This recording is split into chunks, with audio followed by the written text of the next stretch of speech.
দৃশ্য অদৃশ্য অনেক ক্ষতি আছে, এগুলো এখনকার সায়েন্স বিশ্বাস করে না। আর সায়েন্স বিশ্বাস করে না বলে যে আমরা বিশ্বাস করব না এমনটাও নয়, ঠিক আছে? নবী সাল্লাল্লাহু আলাইহি ওয়াসাল্লাম বলেছেন, রাতের বেলা তোমরা বাচ্চাদেরকে সন্ধ্যাবেলা ছেড়ে দিও না, সন্ধ্যাবেলা বাচ্চাদেরকে ছেড়ে দিও না, আগে ভালো করে সন্ধ্যাটা হয়ে যাক, যদি ছাড়তে হয় তারপর ছেড়ো। তারপর রাতের রাত যখন গভীর হবে তখন তোমরা এলোপাথালি ঘোরাফেরা করো না, রাস্তাঘাটে বনে জঙ্গলে ঘোরাফেরা করো না, কারণ এই সময় এমন কিছু মাখলুককে আল্লাহ পাক ছেড়ে দেন যাদেরকে তোমরা দেখো না। এখন বিজ্ঞান যেটা প্রমাণ করতে পারে নাই, এটা কি বিজ্ঞানের ব্যর্থতা না ইসলামের ব্যর্থতা? যদি বৈজ্ঞানিকভাবে আপনি প্রমাণ করতে না পারেন তাহলে সেটার কোনো অস্তিত্ব নাই। এই কথাটাকে ডাহা মিথ্যা কথা। যদি মুমিন হতে চান তাহলে এই কথার উপরে এসে ইসলাম কবুল করতে হবে। যদি মুমিন মুসলিম হতে চান এই কনসেপ্টটার ঊর্ধ্বে এসে ইসলাম কবুল করতে হবে। আল্লাহ রব্বুল আলামিন এবং তার রাসূল যা বলেছেন সেটাই চূড়ান্ত সত্য, সেটা আমরা প্রমাণ করতে পারি বা না পারি, এটাকে অন্ধভাবেই বিশ্বাস করতে হবে। এটাই হচ্ছে একটা মৌলবাদী কনসেপ্ট। আর এভাবে ইসলামের মৌলিক বিষয়গুলোকে না মানলে কেউ মুসলিমই হবে না। কথা কি বুঝতে পারছেন? আচ্ছা, তিনি বলছেন রাতের বেলা এমন কিছু মাখলুক বের হয় যাদেরকে তোমরা দেখো না। দুষ্ট জিন বের হয়। কি বের হয়? জিন জাতি নাই পৃথিবীতে? আল্লাহ পাক সূরা জিন নামে একটা গোটা সূরা নাজিল করেছেন, করেন নাই? হাফেজ আছে না এখানে মানুষ? কুল উহিয়া ইলাইয়া আন্নাহু ইসতামা নাফারুম মিনাল জিন্নি ওয়া ক্বালু ইন্না সামি'না কুরআনান আজাবা। জিনদের একটা দল কোরআন শুনে বলেছিল যে আমরা অদ্ভুত আজব একটা কোরআন শুনেছি। তারপর তারা গিয়ে তাদের কওমের কাছে ইসলামের দাওয়াত দেয়, ওই কওম ইসলাম কবুল করে। এটা নবী সাল্লাল্লাহু আলাইহি ওয়াসাল্লামের জীবনের সেই সময়কার ঘটনা, যখন নবীজি তায়েফ থেকে ফিরে আসছেন, তায়েফবাসী তাকে অত্যাচার করলো, তিনি নাখলা উপত্যকায় এসে নামাজ পড়ছেন, ওই নামাজের কেরাত শুনে জিনরা ইসলাম কবুল করেছে। তো সূরা জিনে আল্লাহ পাক এই কথা নাজিল করেছেন। তো আল্লাহ পাক যে বলছেন জিন জাতি আছে, আল্লাহ কি মিথ্যা কথা বলছেন? নাকি নাসা যখন বলে এলিয়েন আছে তখন ওইটা সত্য, আর আল্লাহ বলছেন জিন জাতি আছে এটা মিথ্যা? তা আমাদেরকে আবার নতুন করে মুসলমান হওয়া লাগবে এখন না? আমাদের কনসেপ্ট চেঞ্জ হয়ে গেছে। আবার দেখেন আল্লাহ পাক বলছেন সূরা জারিয়াতের 56 নম্বর আয়াতে, ওয়ামা খালাকতুল জিন্না ওয়াল ইনসা ইল্লা লিয়াবুদুন, আমি জিন আর মানুষকে শুধু আমার ইবাদত করার জন্যই সৃষ্টি করেছে। তাহলে দুটো জাতি পাওয়া গেল, জিন এবং মানুষ। জিন কিসের তৈরি? আগুনের তৈরি। মানুষ কিসের তৈরি? কাদামাটি। ফেরেশতা কিসের তৈরি? নূরের তৈরি। তো এই যে সৃষ্টির বৈচিত্র্য, এটা কার সৃষ্টি? তো সেই আল্লাহ পাকের জ্ঞান সবচেয়ে বেশি না আমার জ্ঞান সবচেয়ে বেশি? সে আল্লাহর পক্ষ থেকে যখন কোরআন এবং হাদিস নাজিল হবে তা আমি অন্ধভাবে মানব না, নাকি আমি আল্লাহকে চ্যালেঞ্জ করবো ইবলিসের মতো? ইবলিস আল্লাহকে চ্যালেঞ্জ করছে না, খালাকতানি মিন নার ওয়া খালাকতাহু মিন তিন, আমি কেন আদমকে সেজদা করতে যাব? আমি কেন আদমকে সেজদা করতে যাব? আপনি আদমকে সৃষ্টি করেছেন মাটি দিয়ে, আমাকে সৃষ্টি করেছেন আগুন দিয়ে, তাহলে আমি আদমের চাইতে সুপিরিয়র, আমি আদমের চাইতে সেরা, তা আমি কেন ওকে সেজদা করতে যাব? তো ইবলিস আল্লাহকে চ্যালেঞ্জ করলো না? তো এখন আমরা যারা আল্লাহকে চ্যালেঞ্জ করছি, এখন এই বিশ্বে যারা আল্লাহকে চ্যালেঞ্জ করছে, কোরআনকে চ্যালেঞ্জ করছে, হাদিসকে চ্যালেঞ্জ করছে, এরা কি আল্লাহর অনুগত বান্দা না ইবলিসের এজেন্ট? এরা এই চ্যালেঞ্জিং ফিলোসফিটা পেল কোথা থেকে? ওই ইবলিস থেকে। ইবলিস থেকে এই ফিলোসফি এসেছে। আর ইবলিস তো এখনো মরে যায় নাই, মরে গেছে, বরং সে এখন প্রবীণ বয়স্ক হয়ে গেছে, তার অভিজ্ঞতা এখন অনেক বেশি। তার অভিজ্ঞতা কি বেশি? দেখবেন ইবলিস সবার আগে আদম সন্তানের গা থেকে কাপড় খুলে ফেলেছিল, জানেন? আপনাকে দেখাচ্ছি, সূরা আরাফ পড়েন। সূরা আরাফের মধ্যে আল্লাহ পাক বলছেন, ইয়া বানি আদম, হে আদম সন্তান, লা ইয়াফতিনান্নাকুমুশ শাইতান, হে আদমের সন্তানরা তোমরা শুনে রাখো, শয়তান ইবলিস যেন তোমাদেরকে ফিতনায় ফেলতে না পারে। কে বলছেন? আল্লাহ। কিরকম ফিতনা? ইয়ানজিউ আনহুমা লিবাসাহুমা, যে ইবলিস তোমাদের বাবা মায়ের গা থেকে কাপড় খুলে ফেলেছিল।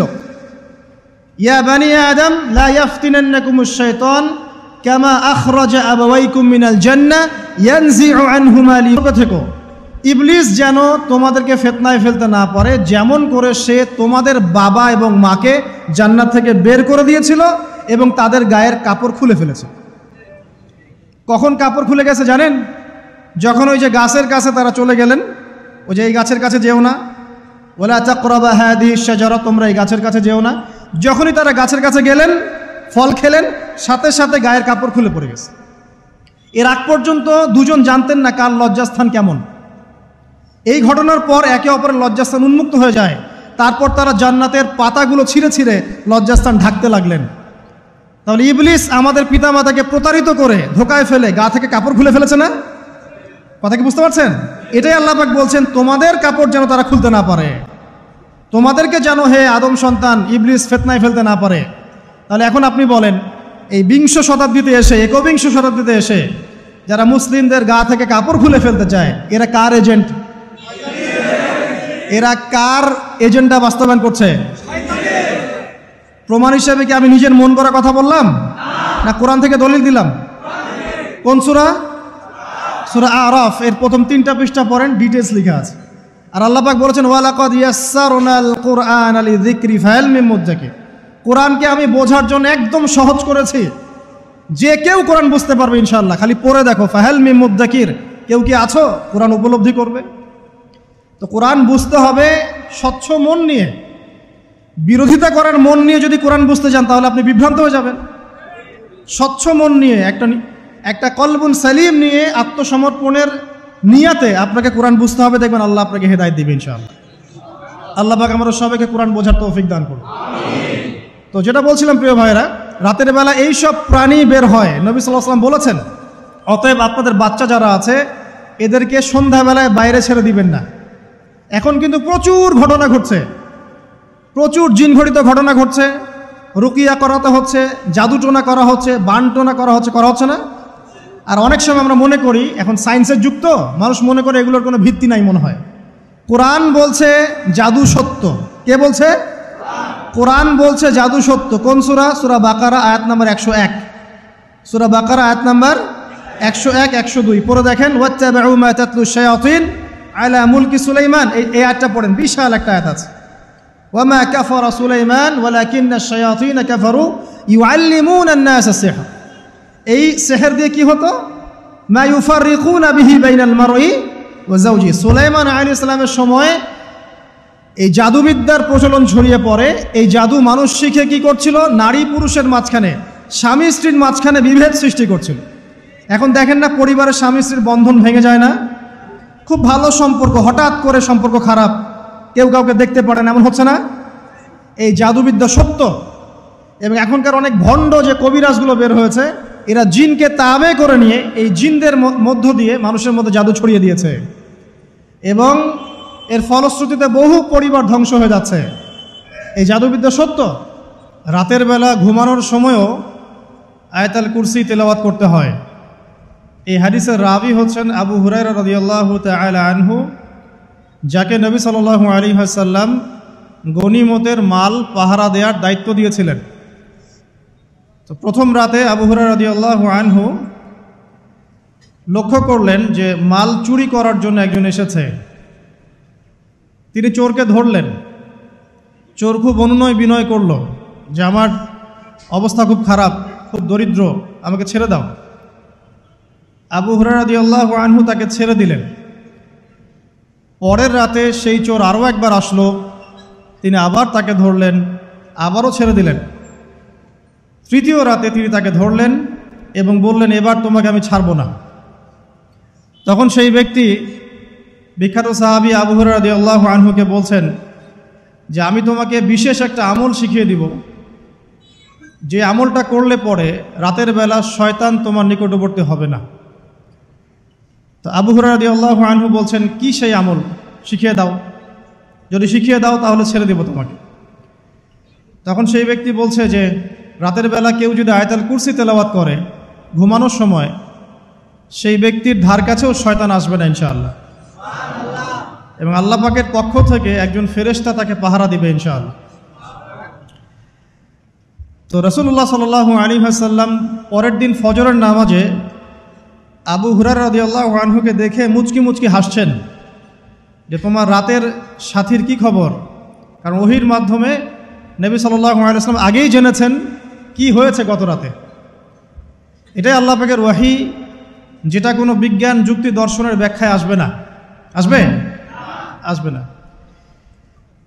তো আবু হুরায়রা রাদিয়াল্লাহু আনহু বলছেন যে আমি তো ইয়া রাসূলুল্লাহ তাকে ছেড়ে দিয়েছিলাম, পরে আবার এসেছে, আবার ধরেছি, আবার ছেড়ে দিয়েছি, আবার এসেছে।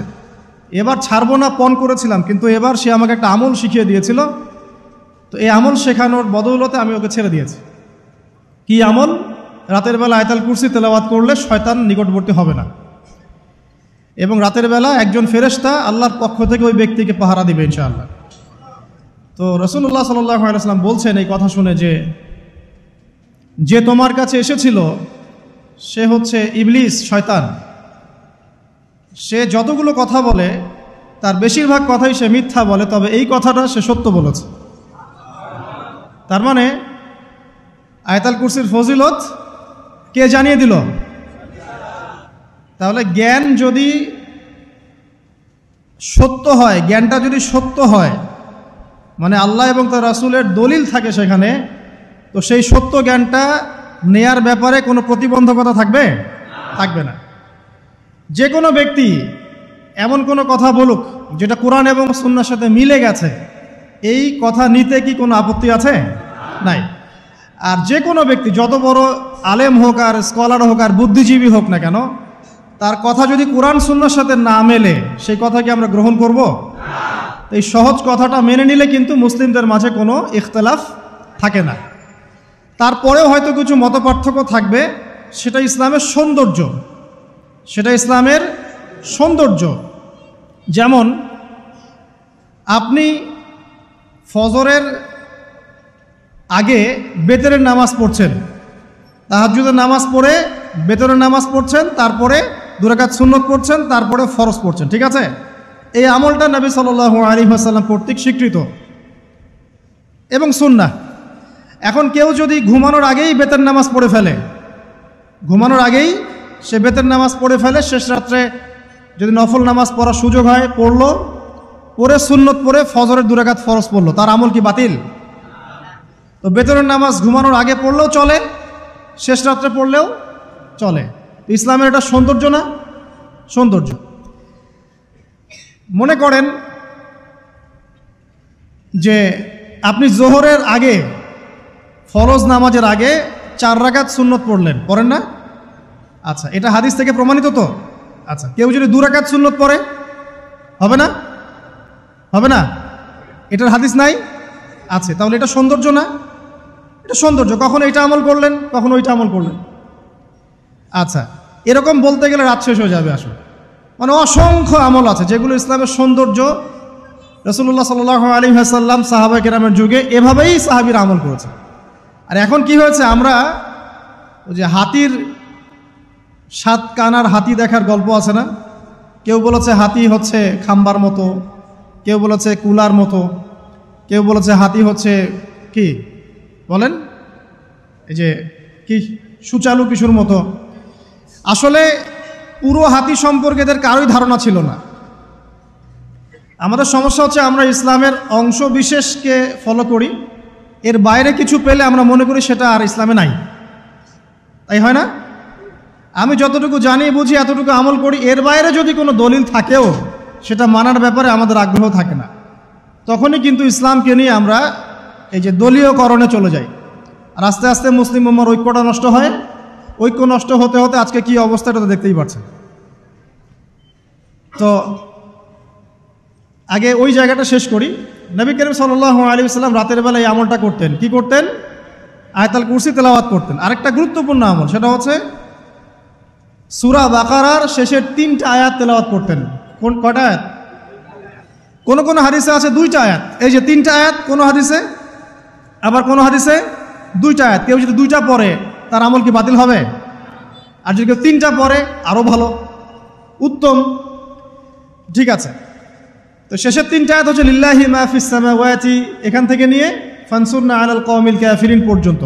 নবী সাল্লাল্লাহু আলাইহি ওয়াসাল্লাম বলেছেন রাতের বেলা কেউ যদি এই আমলটুকু করে, শুধু এতটুকুই পড়ে, সূরা বাকারার শেষের 3টা আয়াত বা 2টো আয়াত, সারা রাতের জন্য যথেষ্ট হয়ে যাবে ইনশাআল্লাহ। মানে সারা রাত নফল পড়লে যে নেকি হইতো, আপনার এই আমলটা করলে সে নেকি হয়ে যাবে ইনশাআল্লাহ। এবং আরেকটা ব্যাখ্যা হচ্ছে সারা রাতের দৃশ্য অদৃশ্যের যে ক্ষতি আছে